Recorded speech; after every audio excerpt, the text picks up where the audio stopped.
देश की आबो हवा कैसी है आजकल? देखिए क्या होता है कि जब भी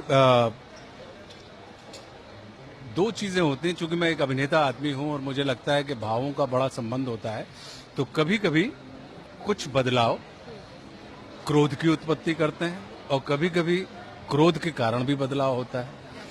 तो हमें इन चीजों के ऊपर बहुत बारीक नजर रखनी चाहिए, क्योंकि जो देश होता है वो कोई एक पर्टिकुलर सत्ता नहीं होती। देश ये है कि अंजना ओम कश्यप खड़ी हुई हैं, देश है, आशुतोष राणा खड़े हुए हैं, देश हैं।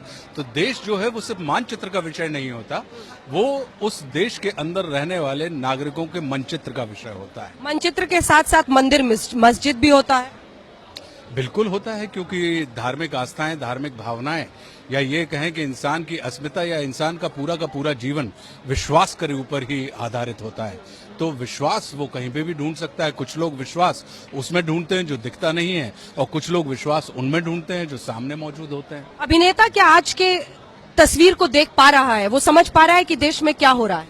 देखिए, हम तो सिर्फ इतना जानते हैं कि जैसे किसी भी इंसान की जिंदगी में 9 रस होते हैं अंजना, कि श्रृंगार से लेके हम जब शांत रस तक आते हैं तो 9 रसों की हमारी अभिव्यक्ति होती है। तो ऐसे ही पूरी की पूरी सृष्टि जो होती है वो 9 रस से भरी हुई होती है।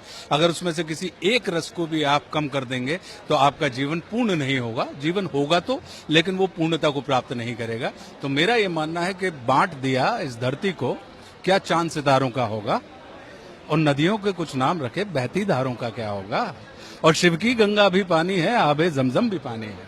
मुल्ला भी पिए, पंडित भी पिए, पानी का मजहब क्या होगा। और इन फिरका परस्तों से पूछो, क्या सूरज अलग बनाओगे? एक हवा में सांस है सबकी, क्या हवा भी नहीं चलाओगे? और नस्लों का करे, हम और आप सब इंसानी नस्ल के हैं। पेड़ पौधों की एक नस्ल होती है, पशु पक्षियों की एक नस्ल होती है, वैसे ही इंसानों की भी नस्ल होती है जिसको हम बांट रहे हैं। तो नस्लों का करे जो बंटवारा, रहबर वो कौम का ढोंगी है। अब सवाल खड़ा होता है जिसका जवाब मुझे नहीं देना है, जिसका जवाब हमको और आपको स्वयं अपने आप को देना है, कि नस्लों का करे जो बंटवारा, रहबर वो कौम का ढोंगी है। और क्या खुदा ने मंदिर तोड़ा था या राम ने मस्जिद तोड़ी है?